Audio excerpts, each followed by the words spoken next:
Ոսկե գնդակ։ Ոսկե գնդակ, այսպես ոսկե գնդակը բաժին ասավ Արմեն Գարամյանին, որ ամսագիրն է 1956 թվականից հանձնում ոսկե գնդակը։ Ֆրանսիական Ամսագիրը անցանք։ Ֆրանս ֆուտբոլը, ով վերջինը ստացավ ոսկե գնդակը մինչև Մեսսի եւ Ռոնալդոյի դոմինացիան։ Կակա։ Ճիշտ է, ով է միակ պաշտպանը, որը ոսկե գնդակ է ստացել 2 անգամ։ Միշել Պլատինի։ Ոչ Ֆրանց Բեկենբաուերը, ով է Բուլղարիային պարգևել միակ ոսկե գնդակը։ Ճիշտ է։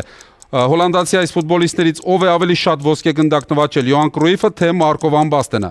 Մարկո վան Բաստեն։ Ոչ հավասար, 3-հական։ Ով է ոսկե գնդակ նվաճած վերջին գերմանացի ֆուտբոլիստը։ Արմեն ժամանակը։ Մաթիաս Զամերը։ Ով է միակ ֆուտբոլիստը, որը ոսկե գնդակ է նվաճել Բենֆիկայում հանդես գալու ժամանակ։ Անցանք։ Էվսեբիոն։